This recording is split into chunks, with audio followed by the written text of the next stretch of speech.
નમસ્કાર, સંદેશ વિશ્લેષણ સાથે હું છું દિવ્યા। કોરોના વાયરસનો નવો વેરિયન્ટ ઓમિક્રોન આખી દુનિયા માટે મોટો ખતરો સર્જી શકે તેવી ચેતવણી WHO દ્વારા આપવામાં આવી છે। જો આ વેરિયન્ટથી સંક્રમણમાં વધારો થયો તો તેના પરિણામો ખતરનાક હોઈ શકે છે। આખા વિશ્વમાં તે તરખાટ મચાવી શકે છે। અત્યાર સુધી આ વેરિયન્ટથી કોઈના મોત થયાના અહેવાલ નથી। આ વેરિયન્ટ અગાઉના વેરિયન્ટ કરતાં કેટલું સંક્રમણ વધારે છે ને કેટલો ઘાતક છે તેનો કોઈ નક્કર પરિણામો પણ જાણવા નથી મળ્યા। તેનો સૌથી પહેલો કેસ બોત્સવાનામાં મળી આવ્યો હતો। આ તમામ દેશોને ઓમિક્રોનનો સામનો કરવા તૈયાર રહેવા અનુરોધ કરાયો છે। ઓમિક્રોનનો ખતરો ટાળવા માટે અનેક દેશોમાં ફરી એકવાર લોકડાઉનનો દોર પણ શરૂ થઈ શકે છે। ભારતમાં હજુ ઓમિક્રોનનો કોઈ કેસ મળી આવ્યો નથી, પરંતુ સતર્ક રહેવા અનુરોધ કરાયો છે।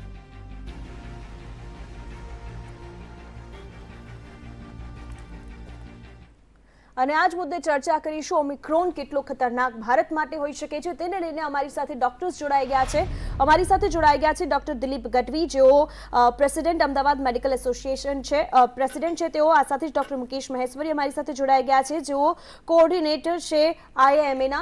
અને ડોક્ટર મુકેશ મહેશ્વરી, સૌથી પહેલા આપની પાસેથી શરૂઆત કરવા માંગીશ કે જે રીતે વારંવાર સતત જે કોરોનાના વેરિયન્ટ્સ છે તે બદલાય છે અને જેટલા પણ નવા વેરિયન્ટ્સ આવે છે તે પહેલા કરતાં વધુ ઘાતક હોય છે, અને આવો જ એક વધુ ઘાતક કદાચ ઓમિક્રોન સામે આવ્યો છે। ભારત માટે કેટલો ચિંતાનો વિષય? દિવ્યા, આપણે સંદેશના તમામ દર્શકોને, ગુજરાતની પ્રજાને એવું જણાવીએ કે આવનારા 3 અઠવાડિયા આપણા માટે ખૂબ સાવધાની રાખવાના છે। સાવધાની એ જ સલામતી, એ શબ્દ આપણે અપનાવી લેવો પડશે જિંદગીમાં। કારણ કે ઓમિક્રોનમાં જે ખાસ જાણવા જેવી વસ્તુ એવી છે કે એમાં 50 મ્યુટેશન છે અને 50માંથી 32 મ્યુટેશન સ્પાઇક પ્રોટીન પર છે। જે સ્પાઇક પ્રોટીન એક એવો ભાગ છે જેના થકી એ આપણા કોષ સાથે જોડાય છે અને આપણને સંક્રમણ કરે છે। અને એમાં બીજું વધારે ચિંતાજનક એ છે કે જે રિસેપ્ટર બાઇન્ડિંગ પ્રોટીન કહેવાય, જેના થકી એ આપણને ઇન્ફેક્શન કરે, એમાં પણ 10 મ્યુટેશન છે, જે ડેલ્ટામાં ફક્ત 2 જ હતા। એટલે એના પરથી આપણને અંદાજ આવે કે આની જોડાવાની, ઇન્ફેક્શન કરવાની શક્તિ કેટલી વધારે છે। બીજું, ડેલ્ટાને ફેલાવતા જેટલા 100 દિવસ લાગ્યા હતા એટલા આ 15 દિવસમાં ફેલાયો છે। એટલે 2 વસ્તુ એકદમ ક્લિયર થઈ ગઈ છે કે એક તો ઇન્ફેક્ટિવિટીની હાઈ છે, બીજું ટ્રાન્સમિસિબિલિટી હાઈ છે। એટલે જે કરે હવે જે જાણવાનું મેઇન રીઝન બાકી રહે છે એ એની ડિસીઝની સિવિયરિટી કેટલી છે એ જાણવામાં આપણને લગભગ 2-3 દિવસ લાગશે, 2-3 અઠવાડિયા લાગશે। પરંતુ 2 વસ્તુ એક ચિંતાજનક દેખાઈ રહી છે એ છે કે જે લોકોને પહેલા ઇન્ફેક્શન થયું હોય એને રીઇન્ફેક્શન થઈ રહ્યું છે, એ આપણા માટે ચિંતાનો વિષય। અને બીજું, વેક્સિન બ્રેક થ્રુ, જે લોકોના અહેવાલ આવી રહ્યા છે એમાં એવું છે કે 65% લોકો વેક્સિનેટેડ નહોતા અને 35% વેક્સિનેટેડ હતા, આફ્રિકાના જે અહેવાલો છે પ્રમાણે। અને આફ્રિકામાં ડેલ્ટાને ટોટલી રિપ્લેસ કરી રહ્યો છે। આફ્રિકામાં જે નવા કેસ આવ્યા છે એમાં 90% હવે ઓમિક્રોનના છે। એટલે એ પ્રમાણે જે ઝડપથી એ ડેલ્ટાને રિપ્લેસ કરી રહ્યો છે એ ચોક્કસ ચિંતાનું કારણ બની શકે છે। અને જે પ્રમાણે 5 દિવસની અંદર 2-3 દેશમાંથી 13 દેશમાં થઈ ગયો, એ બતાવે છે કે આની ઇન્ફેક્ટિવિટી ખૂબ વધારે હોઈ શકે છે। એટલે સાવધાની ખૂબ રાખવાની જરૂર છે અને એના જ પગલા રૂપે ભારત સરકાર અને ગુજરાત સરકાર ખૂબ સતર્ક હોય એવું લાગે છે આ વખતે। કારણ કે આપણે જે સેકન્ડ વેવમાં જે મોતનું તાંડવ જોયું, જે મહામારી જોઈ, એ ફરી આપણને કોઈ હિસાબે પોસાય એવી નથી। અને ડોક્ટર દિલીપ, એ જ સવાલ કે ફરી એક વખત આવા દ્રશ્યો આપણે જોવા તૈયાર નથી, પરંતુ આ તમામ દેશો કે જ્યાં અત્યારે ઓમિક્રોન ફેલાઈ રહ્યો છે અને ખૂબ ઝડપથી, આ એવા દેશો છે કે જ્યાં વેક્સિનેશન પણ થયું છે અને વેક્સિનેશન થયું છતાં પણ હવે અમેરિકામાં તો એવું પણ કહેવાય છે કે બૂસ્ટર ડોઝ લો, અને આપણા દેશમાં આટલી મોટી સંખ્યા અને તેમાં પણ હજુ ઘણા બધા એવા લોકો છે જેનું વેક્સિનેશન પૂર્ણ રીતે પૂરું થયું પણ નથી, એટલે ચિંતાનો વિષય કદાચ તેના કારણે પણ વધી શકે। એકદમ સાચી વાત છે। યુરોપિયન જે દેશ કન્ટ્રીઝ છે અને અમેરિકા, કે જે લોકો એવું માનતા હતા કે અમે મોડેના અને ફાઇઝર જેવી બહુ જ સ્ટાન્ડર્ડ કંપનીનું વધારે પરિણામયુક્ત રસી લઈએ છીએ માટે અમને વાંધો નહીં આવે, પણ ત્યાં થર્ડ વેવ પણ મજબૂત આવ્યો અને એ પછીનું આ નવું ઇન્ફેક્શન જે સાઉથ આફ્રિકામાં છે એ પણ ત્યાં ઘણું ગયું છે। આપણા દેશમાં અવારનવાર કેન્દ્ર સરકાર અને આપણા વડાપ્રધાન પોતે પણ ટીવી ઉપર આવીને વારંવાર જાહેરાત કરે છે કે તમે વેક્સિન લો, વેક્સિન લો। ચોક્કસ વેક્સિન લેવાથી તમે 100% ક્યોર છો અથવા તમને નથી જ લાગવાનું ઇન્ફેક્શન, એવું નથી, લાગે છે। પણ અત્યાર સુધીના એવું ઓબ્ઝર્વેશન છે આ છેલ્લા 6 મહિનાનું, જે તે રાષ્ટ્રોમાં રસી અપાઈને જેને પછી કોરોના થયો છે વેક્સિનવાળા લોકોને પણ એની માત્રા એટલે ઇન્ટેન્સિટી કહેવાય એ ઓછી રહી છે। જેણે વેક્સિન નથી લીધી એમાં રોગ વધારે પ્રમાણમાં આવે છે અને એની ઘાતકતા જે કહેવાય એની કિલિંગ ઇન્ટેન્સિટી એ વધી જાય છે, જ્યારે વેક્સિન લીધેલા દર્દીઓમાં એ પ્રમાણ ઓછું રહે છે। માટે વેક્સિન તો લઈ જ લેવી। ભારતમાં જે લોકોએ નથી લીધો પહેલો ડોઝ અથવા જેણે પહેલો લીધો અને બીજો સ્કીપ કર્યો છે કે પહેલા ડોઝમાં મેં લીધો ને તાવ આવ્યો એક દિવસ, એ માન્યતામાંથી ધારો કે બીજો ડોઝ લીધો ને 1 દિવસ તાવ પણ આવી ગયો કે 2 દિવસ આવ્યો, તો 1 કે 2 દિવસ આવવાનો છે. વેક્સિન નહીં લીધી હોય તો એ તાવ ક્યાં સુધી આવશે, કેટલો આવશે અને તમને કેટલા ખર્ચામાં ઉતારી દેશે અથવા જીવલેણ નીવડશે એની તમારી પાસે કોઈ જ ગેરંટી નથી. એટલા જ માટે વેક્સિન ખૂબ જ જરૂરી છે અને જે લોકોએ વેક્સિન નથી લીધી એ લોકોને પણ અપીલ સંદેશ ન્યૂઝની કે તુરંત વેક્સિન લો. પણ ડૉક્ટર મુકેશ, હવે જે રીતે બાળકોના વેક્સિનેશનની પણ હવે બસ જલ્દી જરૂરિયાત છે, કારણ કે જે રીતે સતત બીજા દેશોમાંથી આપણા ભારતમાં અનેક લોકો આફ્રિકાથી પણ આવી રહ્યા છે ને એટલા જ માટે કદાચ ઓમિક્રોન ભારતમાં પણ ખૂબ જલ્દી દેખા દે તો નવાઈ નહીં, એટલા જ માટે જે બાળકોના વેક્સિનેશન ખૂબ થોડા સમયમાં શરૂ થાય તેવી શક્યતાઓ છે. બિલકુલ સાચી વાત છે. હવે આમાં બે વસ્તુ છે કે આફ્રિકાથી ગઈકાલે જે 2 ડૉક્ટર્સના રિવ્યૂ આવ્યા છે એમાં જે અંજલિન કોટ્સ નામના જે એમના પ્રેસિડેન્ટ છે એમનું એવું કહેવાનું હતું કે જેટલા વેક્સિનેટેડ કેસ છે એ બધામાં માઇલ્ડ છે, જે રીતે ગઢવી સાહેબે કહ્યું એ પ્રમાણે, એટલે એક પોઝિટિવ પોઈન્ટ આપણા માટે ગણી શકાય. પરંતુ બીજા જે સાયન્ટિસ્ટ છે જે આઈસીયુ ચલાવે છે એમનું એવું કહેવાનું છે કે જેટલા કેસીસ એમને જોયા એમાંથી મોટાભાગના 30 વર્ષ કે 20 વર્ષની નીચેના હતા અને એ બધામાં મોડરેટથી સિવિયર ડિસીઝ દેખાયો છે અને કોમ્પ્લિકેશન સાથે પ્રેઝન્ટ થયા છે. એટલે એક આ બહુ મોટું ચિંતાનું કારણ આપણા સાથે બની શકે એમ છે, કારણ કે કેનેડા છે, યુએસએ છે, ઇઝરાયલ છે, આ બધી જગ્યાએ તો 12 થી 18માં વેક્સિનેશન થઈ ગયું છે. આપણે ત્યાં હજુ સાયન્ટિસ્ટની 2 લોબી, એક લોબી આપવા માટે કહે છે, બીજી લોબી એના માટે રોકાવા માટે કહે છે. એટલે એક સ્ટ્રેટેજી નક્કી નથી થઈ. એટલે જ્યારે સ્ટ્રેટેજી હવે ઝડપથી નક્કી કરવાની જરૂર છે, કારણ કે 18 વર્ષથી નીચેના તમામ લોકો 100% સસેપ્ટેબલ છે અને જ્યારે તમને ખબર હોય કે આટલો બધો ભયાનક કોઈ નવો વેરિયન્ટ આવી રહ્યો છે ત્યારે આ સ્ટ્રેટેજી આપણે જલ્દીથી ડિસાઇડ કરી અને આપણી પાસે હવે 2 વેક્સિન અવેલેબલ છે, ઝાયડસની ઝાયકોવિડ અને કોવાક્સિન. આ બંને 2 થી લઈને 18 સુધીમાં આપી શકાય એવી છે. તો તાત્કાલિક ધોરણે એની સ્ટ્રેટેજી ડિસાઇડ કરીને બાળકોમાં બી કયા લોકોને પહેલાં આપી, કયા લોકોને પછી આપી. લાઈક આપણે પહેલામાં આપણે કીધું કે હેલ્થ કેર વર્કરને પહેલાં આપી, પછી ઓલ્ડ એજને આપી, પછી કોમોર્બિડ એ રીતે આપી. તો એ રીતે આમાં બાળકોમાં પણ જે લોકો બાળકોમાં કોઈ જાતના રોગ હોય એને પહેલાં આપવી, જે લોકોની ઇમ્યુનિટી લો હોય એવા લોકોને પહેલાં આપવી, પછી બીજાને એ સ્ટ્રેટેજી હવે નક્કી કરવાનો ટાઈમ આવી ગયો છે. કેમ કે એમાં પણ ખૂબ લાંબો સમય માંગી લે, કેમ કે આપણે જોયું કે આટલી મોટી સંખ્યાને પણ વેક્સિન આપતા ખૂબ લાંબો સમય ગયો છે. પણ સવાલ હવે એ પણ છે ડૉક્ટર દિલીપ કે શાળાઓ શરૂ થઈ ગઈ છે, ધોરણ 1 થી લઈને 12 સુધીના બાળકો પણ હવે શાળાએ જવા લાગ્યા છે અને આપણે એવા પણ કેસ સાંભળી રહ્યા છે કે એક સાથે 40 બાળકો કોરોના સંક્રમિત થયા હોય દેશમાં અને એવા સ્થિતિમાં વેક્સિનેશન બાળકોમાં પણ ખૂબ જરૂરી થાય, એ જરૂરી છે. અત્યાર સુધી સરકારની પાસે પહેલાં એડિક્વેટ ડોઝ નહોતો, એટલે પહેલાં એવું રાખ્યું કે જે લોકો એડલ્ટ છે એને આપીએ. પહેલાં આપણે સૌથી પહેલાં શું ચાલુ કર્યું, એબોવ 60, પછી 50, પછી 40, કારણ કે હાઈ રિસ્ક પેશન્ટને પહેલાં આપણે પ્રાયોરિટીમાં લીધા. બરાબર છે. આપણી પાસે ઇનફ વેક્સિનનો ડોઝ પણ છે. બીજું, હવે બાળકોને વેક્સિન આપવાનું કામ એટલા માટે સરળ બની જશે, ધારો કે આપવાનું ચાલુ કરી દઈએ તો કે તમે એક સ્કૂલ ટાર્ગેટ કરો કે આ સ્કૂલમાં જઈને આપણે બાળકોને વેક્સિન આપવાની છે. એટલે ઇટ બીકમ્સ વેરી ઇઝી. પહેલામાં કેવું હતું, આપણે બૂથ ઉપર લઈ જવા પડતા હતા, એટલે લોકો આવતા નહોતા આવતા. જ્યારે આજની સ્થિતિ જ સ્કૂલો ચાલુ થયા પછી એનો એક આપણે પોઝિટિવ વસ્તુ વિચારીએ તો એ છે કે બાળકોને વેક્સિનેશન કરવા માટેની આપણને એક ચોક્કસ જગ્યા છે કે જ્યાં વેક્સિનેટર જઈ અને બાળકોને વેક્સિન આપી શકે છે. બીજું, હમણાં જ કર્ણાટકમાં જોયું તો 67 કે 68 રેસિડેન્ટ મેડિકલ કોલેજના બધા જ પોઝિટિવ થઈ ગયેલા. 2 દિવસ પહેલા મેં વાંચ્યું થાણેના એક વૃદ્ધાશ્રમમાં પણ 60 વૃદ્ધો બધાને વેક્સિનના 2 ડોઝ લીધા, બધા પોઝિટિવ થયા. વી હોપ કે બધાને સારું થઈ જશે કારણ કે વેક્સિન લીધેલી છે. એટલે પણ આ રોગ વાયરસ છે, વાયરસની એક સાયકલ હોય છે જે લાંબો સમય ચાલતી હોય છે અને વાયરસનો એક પ્રકૃતિ હોય છે કે સમયાંતરે એની જાત એટલે મીન્સ કે એનું મ્યુટેશન થાય અને બદલાતો રહેતો હોય છે. પણ એનો બેઝ જે હોય ને મેઇન વસ્તુ એની એ રહેતી હોય છે.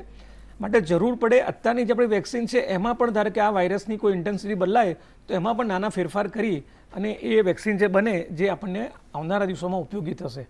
પણ વેક્સિનેશન ઇઝ અ મસ્ટ. જી, અને રાજકોટમાં પણ હવે સતર્કતા છે તે જોવા મળી રહી છે અને સતત રાજકોટનું તંત્ર પણ આ મુદ્દે કામ કરી રહ્યું છે અને રાજકોટમાં કોરોનાના કેસમાં વધારો ન થાય, ઓમિક્રોનની દહેશત ન ફેલાય એ માટે રાજકોટ તંત્ર પણ સતર્ક થઈ ચૂક્યું છે. રહીમ અમારી સાથે જોડાયેલા છે અને રહીમ સાથે આરોગ્ય અધિકારી પણ જોડાયેલા છે.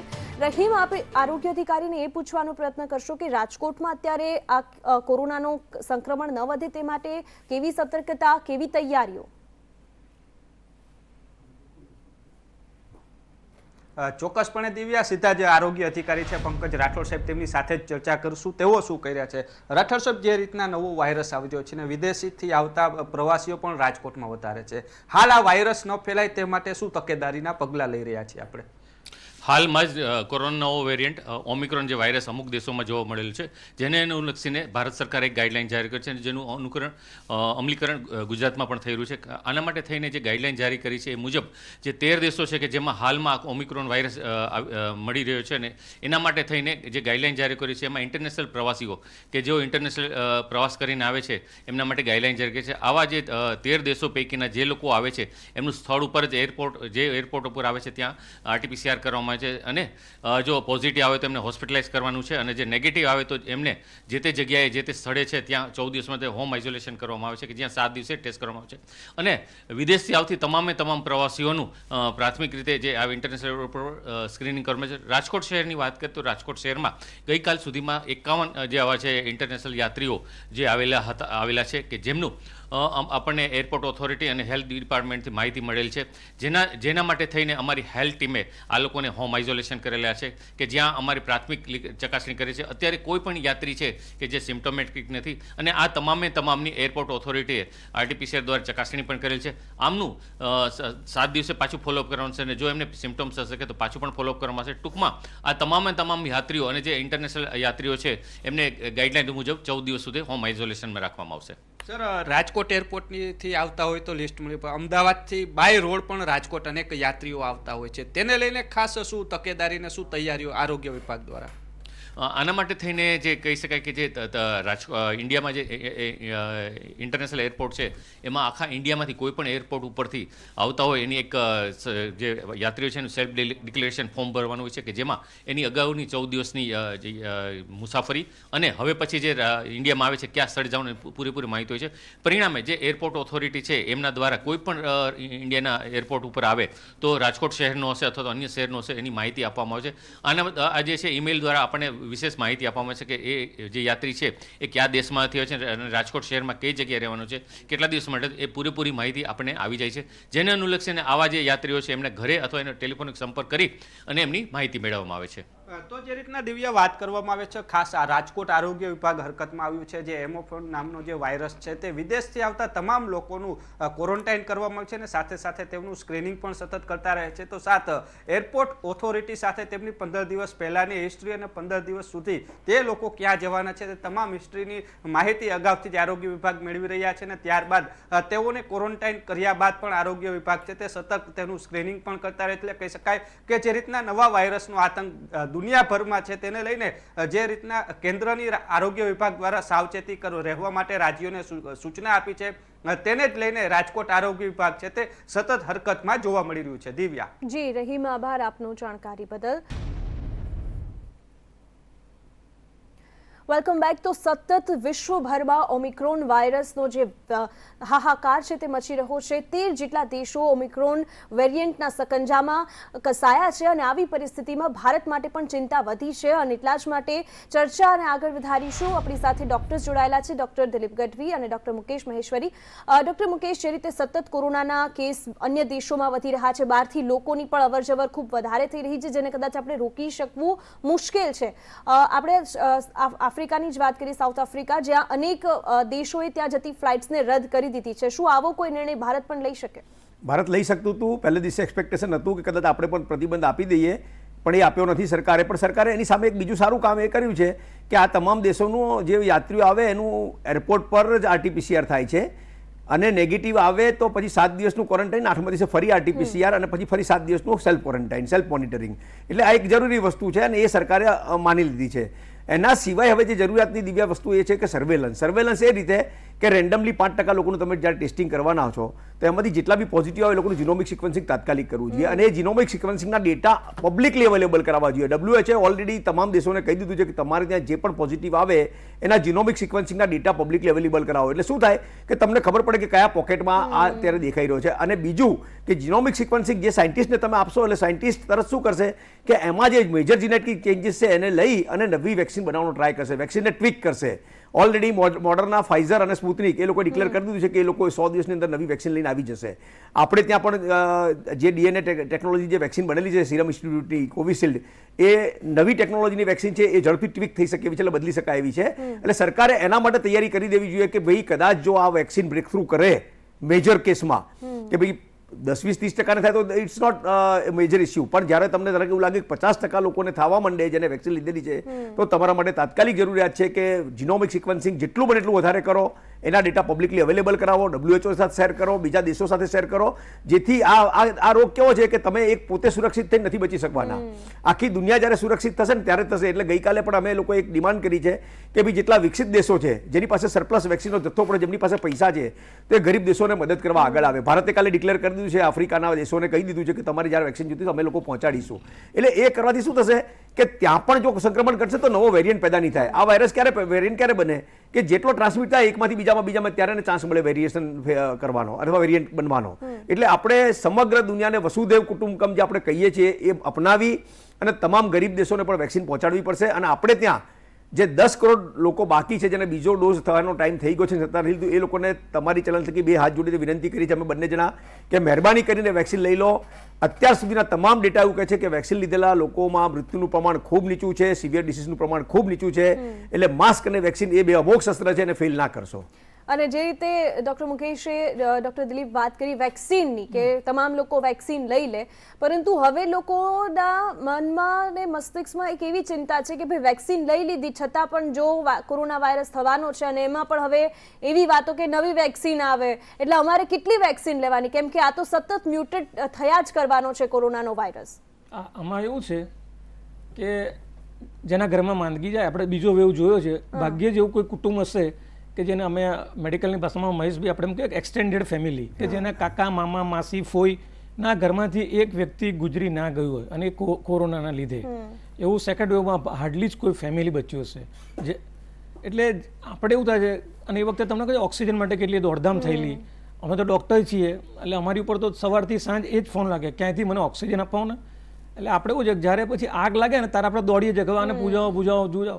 વેક્સિન લેવાથી તમે સલામત છો ને છો જ, હા 100% કોઈ ખાતરી નથી, પણ તમે નથી લેતા એના કરતાં તો 100 એમાં વધારે સલામતી છે. માટે વેક્સિનની સામેની દલીલો છે ને એ બિનતાર્કિક છે.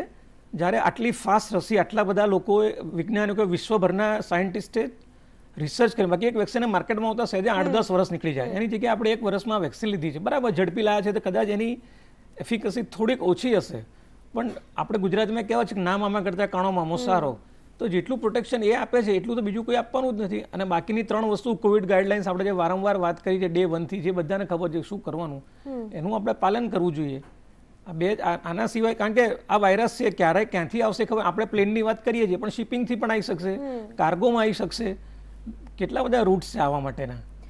ડૉક્ટર મુકેશ, જે રીતે સતત કોરોનાના કેસ વધ્યા છે, આપણે પહેલા પણ અનેક નવી ગાઈડલાઇન્સ જોઈ છે અને અત્યારે તો જો કે ઘણી છૂટછાટ આપણા ગુજરાતમાં, ભારતમાં છે.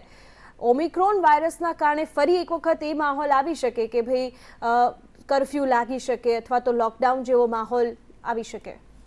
દિવ્યા, બિલકુલ વાત સાચી છે. એટલે જ આપણે સાવધાન રહેવાનું છે કે હવે જે આપણા નોકરી, ધંધા, રોજગાર માંડ ઠેકાણે પડવા માંડ્યા છે, સ્કૂલો ચાલુ થઈ છે, એજ્યુકેશન થઈ રહ્યું છે, નોર્મલ જિંદગી આપણે જીવી રહ્યા છીએ, અને હવે જો આપણે બેદરકારી કરીએ તો આપણાથી વધારે મૂર્ખ કોઈ ના કહેવાય. એટલે બેદરકારી નથી કરવાની. કદાચ જરૂર પડે અને થોડા કેસ દેખાવા માંડે તો અત્યારથી રિસ્ટ્રિક્શન કરી દેવાના છે. લાઈક અત્યારે મેં એવું સાંભળ્યું હતું વચમાં કે ડિસેમ્બરમાં 700 જણને પરમિશન આપવાની વાત છે ફંક્શનમાં, તો અત્યારે કોઈ જરૂરિયાત નથી. કદાચ 400 થી ઓછા કરવા પડે તો પણ માનસિક રીતે આપણે તૈયાર રહેવું જોઈએ. કદાચ 1 થી 5 ધોરણની સ્કૂલો ખુલ્લી છે અને એને આપણે બંધ કરવી પડે તો એની પર તૈયારી રાખવી જોઈએ. અને જે સમિટ આવી રહ્યા છે, લાઈક આપણે વાઇબ્રન્ટ ગુજરાત આવી રહ્યું છે, એને વર્ચ્યુઅલ કરી શકાય. તમામ ઇલેક્શનની રેલીઓને વર્ચ્યુઅલ કરી શકાય. કારણ કે તમે જોયું છે કે ઇલેક્શનમાં લોકો બેફામ બનીને માસ્ક પહેર્યા વગર ફરતા હોય છે, નેતાઓ હોય, પ્રજા હોય, કાર્યકર હોય, બધા. અને એ એક મોટું કારણ બની શકે. કારણ કે આપણે દિવાળીનો ફેસ્ટિવલ ગયો, અત્યારે લગ્નની સિઝન ચાલે છે અને એના પછી ઇલેક્શન.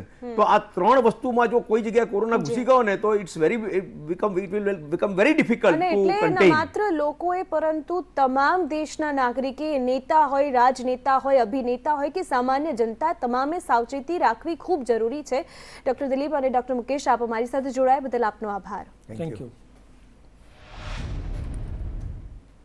તો જે રીતે અત્યારે ઓમિક્રોન જે વેરિયન્ટ છે તે ઘાતક અસરનો અંદાજ નથી એવી પણ વાતો સામે આવી રહી છે, પરંતુ હજુ તમામ જે તપાસ થશે આ વેરિયન્ટને લઈને ત્યારબાદ જ સંશોધન થશે અને ત્યારબાદ જ કોઈ ઠોસ જાણકારી મળી શકશે અને ત્યાં સુધી તો સતર્કતા એ જ એક ઉપાય છે.